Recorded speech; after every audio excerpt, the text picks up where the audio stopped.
Hello, everybody. This is Coach Aaron Saft in the Running His Life podcast. I'm coming to you from Silverton, Colorado. We are still here. It is shortly after the Hard Rock 100. I am recording on Monday, whatever we are at, July 16th, I believe. 15th, excuse me, Monday, July 15th. Amber and I are still in our little cabin. We are in confined spaces, so if you hear some background noise, my apologies. She's doing her thing. So, but Hard Rock was amazing. We went for the start, the 6 a.m. start. We woke up and just walked down the road and watched the start. If you saw on my social media, I did a video. It was pretty cool. Jim Walmsley was running up the hill. We kind of got a little bit down from the start. There's the first hill that goes up and out of town. We were on that hill and got to see everybody come by. It was really cool to see all the runners and friends that were running the race. Really enjoyed that. And then we just kind of hung out on Friday, just kind of did some stuff around town and relaxed. Really enjoyed it. We had we were volunteering at the finish line aid station, which is in the gymnasium, and the aid station captain, asked for some help. So we had quite the adventure trying to get to a very simple place, which it should have been very simple. I should have just trusted my gut and went with where I thought it was, but Google took us the roundabout way, and for some reason, I have no idea why. And so we turned around, and Amber was giving me directions, and it brought us to a river crossing. And we just had the Subaru. It wasn't too deep. I went across it today. It was probably below my knee. But we went across, and then Amber's like, "Oh, this isn't the way." And so we had to go back across. And in the process, part of my wheel well fell off and got folded into the tire, so it was making some crazy noise. So if you saw on my Strava today from Monday, I said I was looking for that part, and I did not find it, unfortunately. Car hopefully is no worse for wear. It seems to be okay. Goodness gracious, it's had an adventure since we've been here, driving up Kendall Mountain and such. I really have been trying not to abuse it. Today we drove over to Ouray. Beautiful drive, and Ouray is a really cool town, but as we drove back over the pass, we came into some snow and hail. The temperature dropped into the 40s, and it looked like it had just snowed. It was quite a bit. It was crazy. So the weather here is crazy. So I am preparing for everything for the High Lonesome 100. So with that, I kind of wanted to go through and talk about High Lonesome and what the plan is. So we are in race week. As this launches, I will be racing the next day. The race starts on Friday the 19th. So this week we're just taking it easy, relaxing, trying to enjoy it. There's still a lot of people. If you saw on my Strava today, I saw Courtney DeWalter saying goodbye to her parents. We went to breakfast and saw Jim Walmsley again. So, people are still here and hanging out, which is cool. A lot quieter than it was. Many of the runners have left. But like I said, there's still a lot of people around. So we're here until Wednesday, and then we'll drive to Buena Vista where the race starts. We've got a VRBO house that we're all going to meet at. My wife and son get in on Wednesday, and I cannot wait to see them. My good friend Penny Anderson will be coming to crew as well. She crewed for me at Leadville. My pacer extraordinaire Nathan France will be here, and Morgan Elliott. He'll be pacing as well, and I'll talk about the various sections that everybody will be pacing me through. So we'll get into that in a bit. But back to the schedule. We get into Buena Vista on Wednesday. I've already created the drop bags for the most part. They are ready to go. I have notes in each of them for things that needed to be added.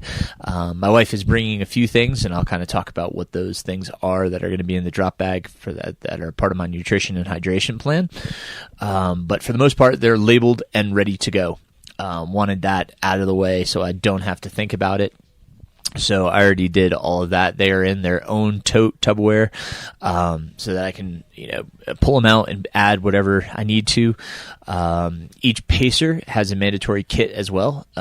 So we'll talk about that mandatory kit and go through all of that as well. And so some of the bags have some of the stuff that they need as well. So I'll give them all of that stuff when we meet on Wednesday and Thursday, as everybody gets into town and we get settled. Thursday is drop bag. We drop off the drop bags, and we have the crew meeting and the pre-race meeting, which is mandatory. We also pick up our bibs and get any last-minute instructions. So pretty excited for Thursday. Friday morning, race start. Not too early. I think it's a 6 a.m. start, if I remember correctly. I may be a half hour off on that, but anyhow, we start in Buena Vista, and I've already done a pacing plan. I brought up Ultra Pacer, and it's been, I've got two different plans. Honestly, they're not my goals. I really, I hesitated to even create a pacing plan, but I wanted to give my crew kind of some semblance of an idea of what to expect from me. One of my athletes asked me what my goal was, and Keith, you probably listened to the podcast, and I just said, honestly, I don't have a time goal. I really just want to finish and have a good time. This is a race that I really just want to enjoy. I almost felt like I was stressed and rushed at Hellbender because I needed to finish so that I could get to the regional meet. Don't want that here. I really just want to enjoy the experience. So, like I said, my goal, just finish and have a great time. I want to get into see each aid station and crew pit stop and just, look at my crew and say, I am having a good time. And I want to be earnest and honest about that. I just want to have the greatest time out there. I want to enjoy the environment. I want to enjoy my surroundings. I want to enjoy my friends and all of the other competitors and really just be immersed in this experience. I want to stay present. So those are my goals. I've been really working on that this past week. Just stay present and enjoy the experience. The altitude, obviously, is an X factor. So I don't know what to experience there. Or I don't know what the experience will be there. Excuse me. So I'm just looking forward to moving at whatever pace is required of me. I'm hoping that all of this time we've spent out here the past, 2+ weeks, has the effect that I need, that I'm acclimated and ready to run at whatever elevation the course throws at me. Looks like high point on the course is going to be probably, somewhere between 11 and 12,000 is what the high point is. So Buena Vista, I believe, is around 7,500 feet, and so we'll be getting up there. But the first climb up Antero is the biggest of the course. So with that said, I'm just gonna go out easy. And take care of the needs. Aside from the altitude, it could be hot, it could be pouring, it could be hailing, it could be cold. There's so many different conditions that we could face on this week. So the gear list that I have, it's meant to make sure I get through this race safely, and that's the big thing. Is just get through this safely and feel good throughout. So I did create a 27-hour plan and a 30-hour finish plan. Will that happen? I don't care. I honestly don't care if I'm slower than that, if I'm faster than that, whatever it is. I like I said, just want to have a good time out here.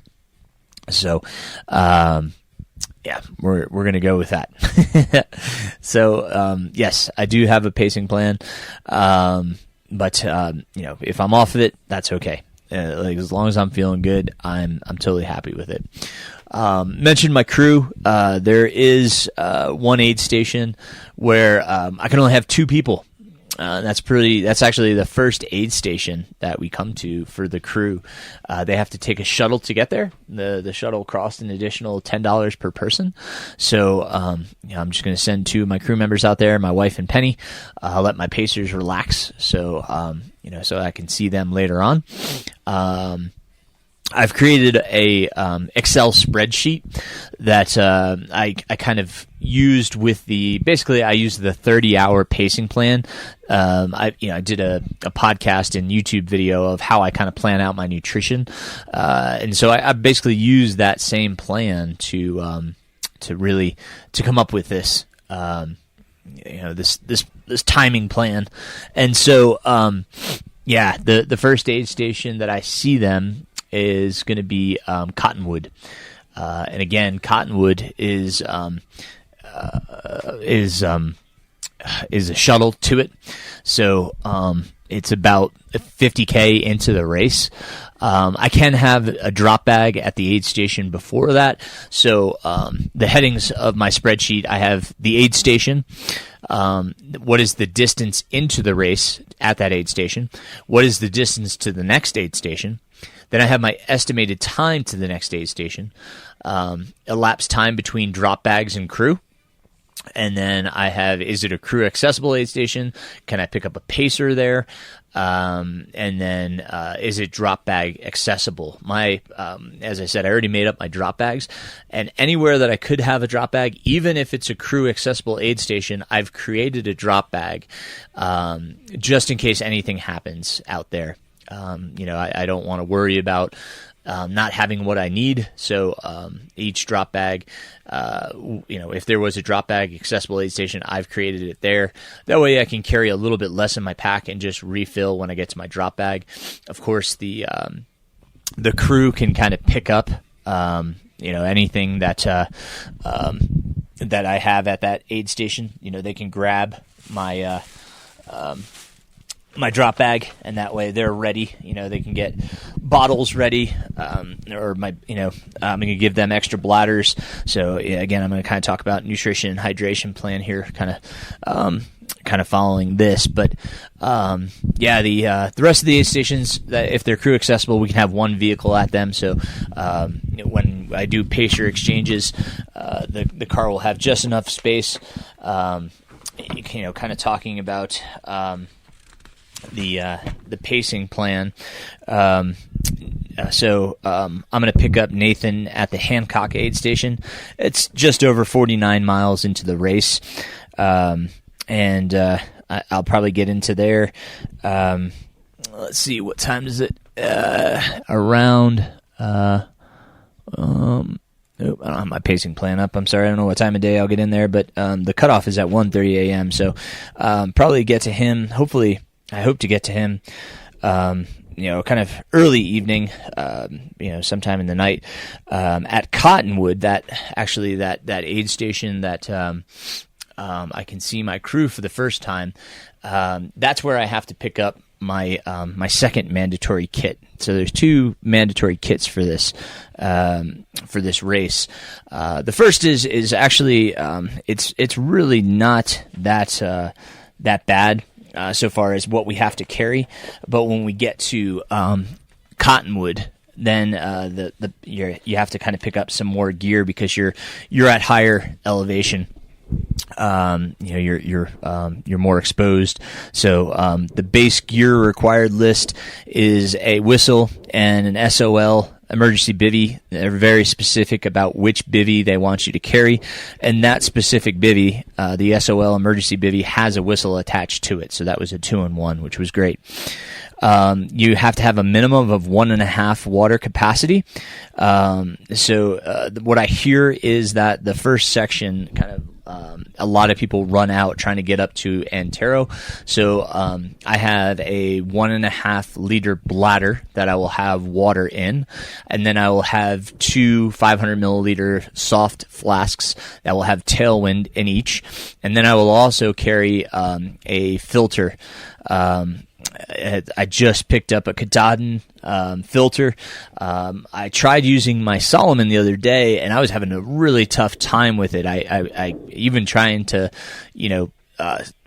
pinch it and squeeze it and suck through it. I was having a hard time getting anything out. So I picked up a new Katahdin. I'll soak that kind of the night before to make sure it's ready to go.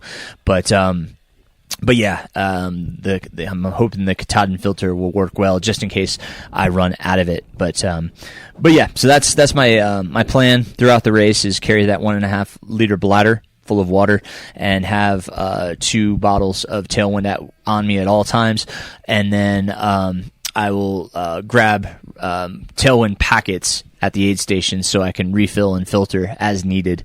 So I'll always have the Tailwind packets in my pack and the filter so I can create new bottles. In that base gear required list, you also have to carry an emergency light source. It must be 10 lumens. They had a great example. I found them on Amazon. Super cheap, super lightweight. You don't have to carry your headlamp up to the through this point. You do once you hit the divide gear, so we'll talk about that in a second. You have to carry a waterproof jacket and must have taped seams. I talked about the RAB Phantom rain jacket that I bought. That's what I'll be carrying for the base required gear list unless I see that the temperatures are going to be colder during the day, in which case I'll carry my Mont Bell. I've got 2 different jackets. I'll try to put both of those in the show notes. I always get a lot of questions about rain jackets. I love both of these. The RAB jacket is very lightweight, and that's why I'm hoping to use it for the first section up until I get to the Cottonwood where I need to pick up my divide gear. The last thing that we have to have in our base required gear list is a collapsible cup. He does not want the really soft silicone ones. Very specific about a collapsible cup, so that if we do have hot food, that these will contain them well. You can hold them, drink and eat out of them. So So I have the emergency light source, the collapsible cup, and the SOL bivy for each of my pacers. So that was also something I made up, was a bag for each of them so that they have that gear. I told them all they're going to need is their water carrying capacity and their waterproof jacket. The other thing that we had to have, all of us as runners and pacers, is the Corsair card. And that is basically just paying so that if search and rescue is needed, you've donated something to them. So we have to show all of this at packet pickup, plus the divide gear, showing that we have it. And then the divide gear, again, that's going to be in my drop bag at Cottonwood. What that adds to it. So from Cottonwood to Monarch, you have to carry pants. So I have a pair of the Solomon Bonatti race pants. They're great. They're lightweight, but yet they're a wind resistant material. They're water resistant as well. So I have those. Then we need 2 light sources, and how they phrase this is the primary light source plus previously carried emergency light source. That's all that they're requiring. I always go with a Ultra Aspire belt. I have the 850, the Lumen 850 belt, so I'll be using that as well as my Swift RL Petzl headlamp.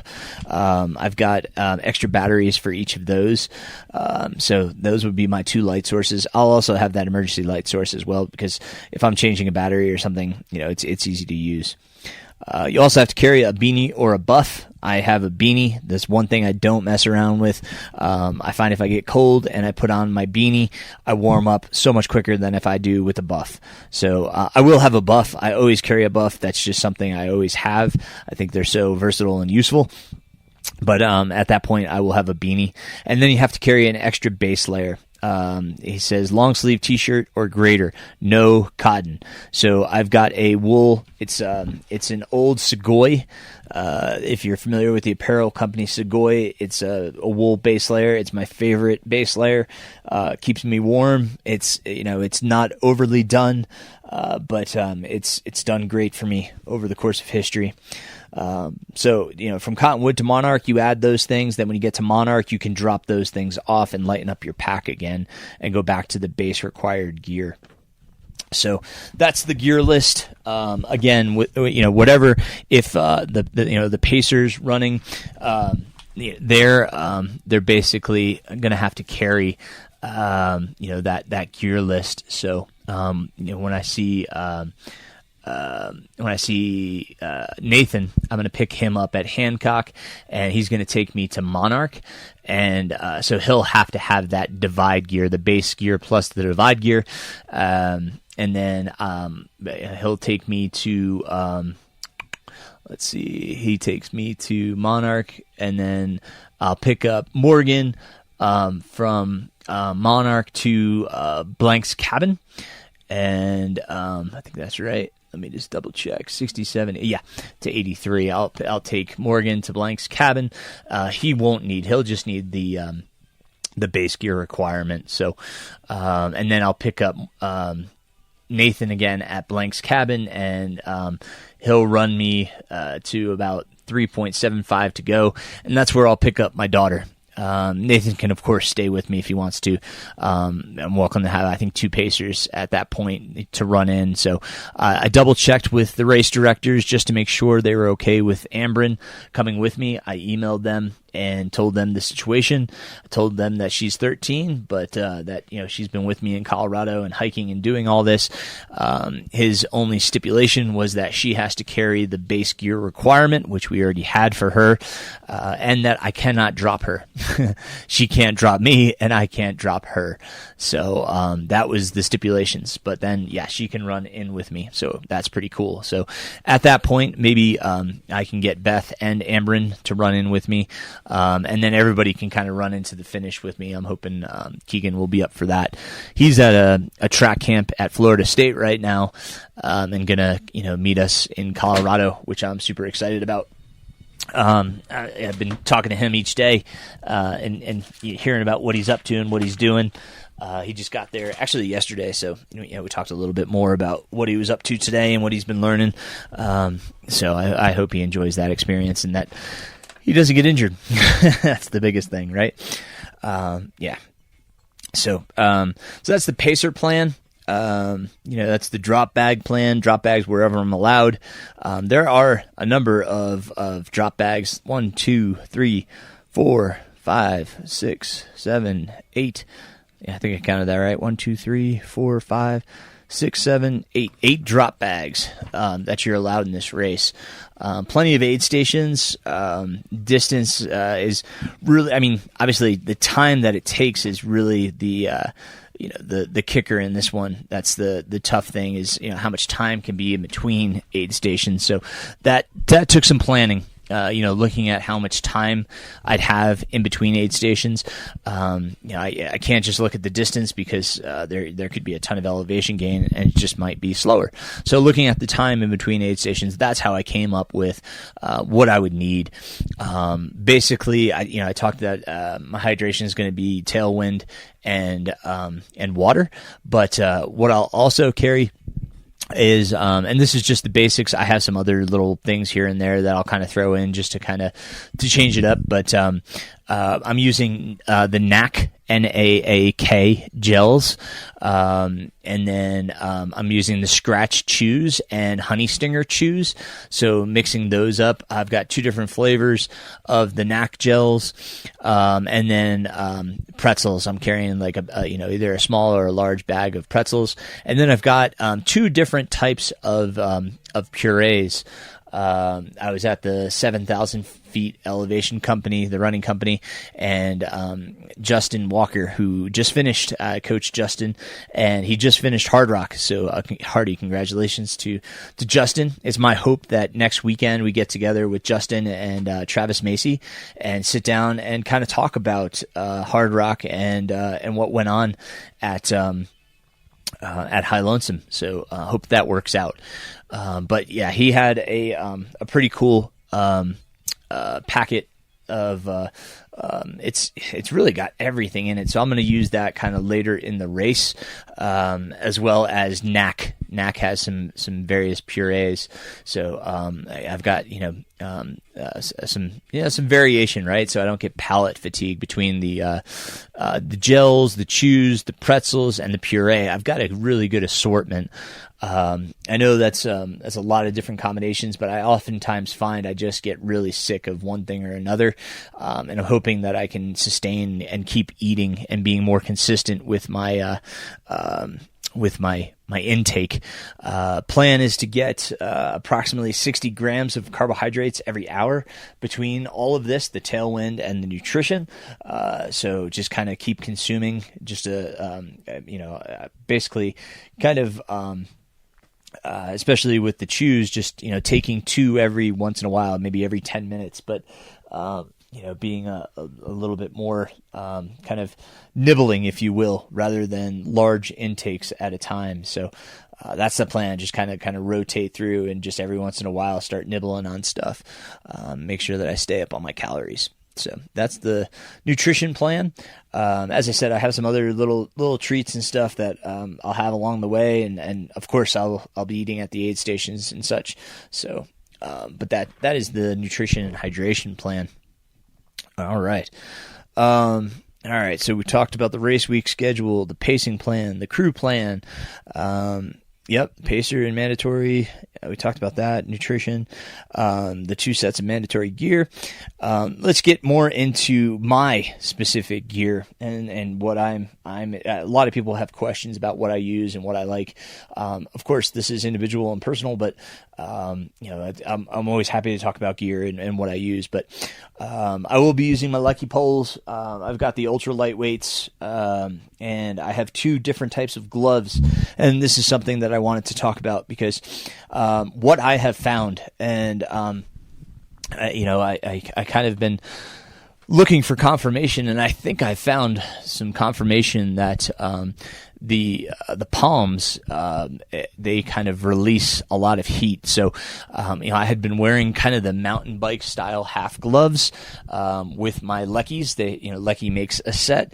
I love them, but I think my hands just get overheated sometimes. So I'm going to use the Lecky gloves that come with each of the Lecky poles. They basically just cover the palm, but your palm is allowed to breathe a lot more. The only stipulation, the only problem that I've had with those Lecky gloves is that they irritate my right palm on the outside, kind of the heel of the palm. So I'm gonna just throw some tape over the heels of my palm and wear those through the heat of the day, unless we see that it's not going to be that hot. So I'm kind of waiting until it gets a little closer to look at the forecast and what to expect. But in my divide gear, in that mandatory gear, I've already thrown in my half gloves, just because I know the temperature is going to get a little cooler. Those tend to keep my hands a lot warmer. I do have some finger gloves that I can throw underneath, so I'm going to put those in that drop bag as well. So that's what I'm going to go for, and hopefully that if it does get hot, that will kind of let the heat dissipate a little bit more, having those smaller gloves rather than the full, or if you will, the half finger gloves. So that's the plan there. I do have a backup set of Lecky poles in case of breakage. I do even have a single spare pole from an old set that broke. So I've got 5 poles in total. So I'm ready there. Pretty stoked about that. Been really practicing with my Lecky poles. Amber and I did the Mount Kendall hike, and we used them up there. It's pretty cool. Still have my quiver, so I can put them away for technical descents, or if I need my hands, I can throw it in the quiver and get that in and out rather easely. So that's poles and quiver. Shoes, again, huge personal preference here. I've kind of become a fan of 3 different brands. I have no allegiance or ties to any of them, but I am going to start in the Topo Mountain Racer 3s. I know I've talked in the past that I have blown out the heels. My heels have kind of worn out the heel cuff, if you will, the back of the inside of the shoe. I was talking with Justin again. He works at 7,000 feet elevation, and I said, this front half, pretty well. And I was going to use the Ultra Venture by Topo, and I was like, do you think that's enough traction for these kind of sandy, rocky trails? And he's like, I don't think so. I think you'll be more comfortable in the Mountain Racer. And of course, I've run in the Mountain Racer. I love the Mountain Racer. I did hard rock in the Mountain Racer 2s. So didn't really have a problem with saying, all right, let's go with the Mountain Racer 3s to start, and then we'll see how I feel later in the race. I will either switch into the Ultra Venture or the Olympus 5, which has kind of been my go-to, tried and true. Either way, when I start, I'm going to preemptively tape the heels. I tend to have some hot spots on the heels with a lot of descending courses that have a lot of descending. So I'm going to tape the heels even before the race starts, just to preemptively try to prevent any of those problems early in the race. I've been using the Injinji Ultra socks. I use the Crew version. As I will be wearing gaiters, I like to have a sock that comes up high so that the gaiters don't rub against my ankle. For gaiters, I have two different styles. I have the Ultra as well as the Dirty Girls. And the Dirty Girls have been wonderful. The Ultra is very similar to the Dirty Girls. So I've got a few different sets of gaiters just in case they tear, rip, whatever it may be. But they've been great for me. So that's kind of the foot and my plan for the foot with taping the Injinji Ultra socks. If I have any problems with the Injinji, I really just like the padding. But if I have any problems, I have the Exo Toes by Exoskin. I can switch out to. And if it gets too wet, I always have the Dry Max, the Sage Canaday sock, which is like my go-to if it's super wet. But hopefully, I don't have to switch to those. I like the other two, the toe socks, much better. So that's the foot. For packs, I know I talked about the S-Lab, the new S-Lab Ultra Vest. And it's so light, it's so breathable. But when you put a bladder into it, it's not stable enough. The bottles bounce a lot too. It doesn't have a lot of elastic to the pack. It's just open drop-in pockets. Same with the drop-in pockets for your food. So just not as trusting for a race. It's fine for a training run. Really love the pack, but I'm going to go back to my tried and true, my Advanced Skin 12, my Salomon Advanced Skin 12. Again, no affiliation alliance. I know I just talked about two Salomon packs, but the Advanced Skin 12 has been my tried and true for so many different mountain races. I have two of them, so if something happens to one, I have a backup pack that I can switch into. But I'm just so well versed and comfortable in that pack, so I'm going to stick with the Advanced Skin 12 for this race. As I talked about, sun can be an issue out here. The UV index is much higher than what I'm used to back east. So as I've been running here, I've been wearing sun shirts with hoods, as well as the Outdoor Research bucket cap. I've had a few people ask me which one am I using. Again, I'll try to put that in the show notes so that you can check that out, because the bucket cap is just clutch. It's an update from the one that I had last year. They actually put a draw cord and kind of a toggle onto it so that it can tighten to your head. The old one did not have a drawstring, so if it didn't fit your head just right and the wind came, it probably would blow that thing off. But these days now with this drawstring, we've been in some pretty heavy winds, and actually it's done great. It has not blown off my head. At the expo at Hard Rock the other day, ran into a sunglass company called Method 7, Avery Collins is affiliated with these guys. He helped design, and actually the glass is called the Silverton. You can get much better perspective even when it's sunny out of these glasses. They're well thought out. They're very light framed. I usually wore the Gooders, but they tend to hurt the side of my head over time. So these new glasses seem very lightweight and comfortable. So going to go with those with how bright it is, especially during the day, obviously. So I'll be wearing the Method 7 Silverton glasses with my my bucket cap. And then the sun shirt is also an outdoor research. It's very lightweight, very thin, very breathable, moisture wicking. It's probably the thinnest one that I've found, as well as one of the most comfortable that I've found. So going with that for my sun shirt. And then the other thing that I would add there is if I need to have a cooling plan, I brought the Rabbit, their neck ice bandana. I can't remember what they call it off the top of my head. They do have it on their website. I'll try to put a link in the show notes once again. But that thing is wonderful, so I will carry that throughout the day. And if needed, hopefully, ice at the aid stations, I can fill that up and do some topical cooling with that.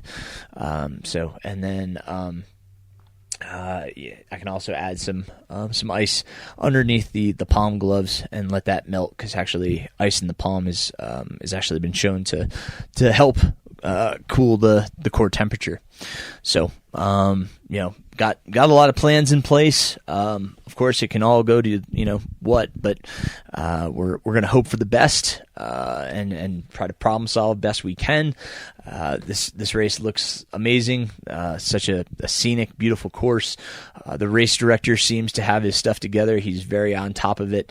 The runner's manual is so informative, so much information on there. I don't know how people could really ask any questions. He's very detail oriented, very communicative. I love the fact that he communicates so very well. He has he's done a pre-race virtual meeting already to answer any questions that anybody may have. Had some great panelists that have run the race prior. He had a whole meeting for the crew ahead of time. A virtual meeting in which I sent out the recording to all of my crew members. My wife watched it, Penny watched it, and so a lot of information he's shared in multiple ways.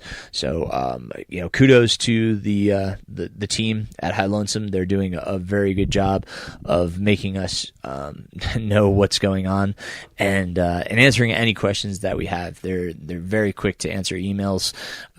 So I've been very pleased with that. So that's the plan for High Lonesome. I'll definitely carry some squirrel's nut butter with me. All the little things there. But aside from that, that's the plan. Have a good time. Go after this. I've got the timing plan, but at the same time, if it goes awry, and we just go with what the day gives us. They've got a really cool, they're using Avenza. It's a mapping app, and he updates the course anytime there are course updates, and you can use that offline. And, as long as you have a GPS signal, it kind of shows you where you're on the course. So I plan to carry my phone for that, just to make sure if I have any questions or if I feel like I'm off course, I can bring that up and see exactly where I'm at and if I am indeed on or off course. So kudos to them once again for doing a good job and making sure that we can be as safe as possible. I love how serious he is about the mandatory kit. I think that's fantastic, and in preparing us and keeping us in the best possible safety as we can be.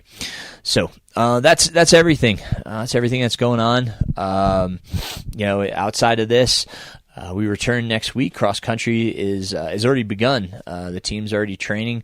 The summer schedule has begun, so I'm looking forward to getting back with the kids and getting them going. The Carolina Mountain Club has been doing a tremendous job on the new trail at Rugby, so I'm excited to get back and see that and all the work that they've done. I certainly appreciate them and everything that they've contributed. And then if you're looking for coaching, I've had a few new athletes ask about coaching. Once again, I'm happy to have the conversation. It will most likely, if we want to have a phone conversation, it will have to be after High Lonesome. But I'm happy to put something on the calendar so that we can talk about coaching and what you're looking for. So just let me know. All of my contacts are in the show notes. I want to thank everybody for their compliments on the episode with Amberin. She had a great time and felt really good that everybody loved that episode. So thank you guys for being a part of this. Thank you for supporting on Patreon. If you can support in any way on Patreon, that also is in the show notes. I can't thank those people enough for helping this keep going and for keeping me inspired and motivated to share everything that I can to hopefully help you guys be better and do better and have a great time in this sport. So if you have other questions about training gear, etc., don't hesitate to reach out. Always happy to answer those questions, especially if you have a question that you feel would make a good episode, or if you know of a good guest that you'd like to hear from that might make a good episode. Please reach out. I appreciate you guys. I can't wait to talk about High Lonesome, whichever way it goes. Let's just keep our fingers crossed that we cross that finish line and smile the whole way. So until next time, keep moving forward, my friends. Running is life.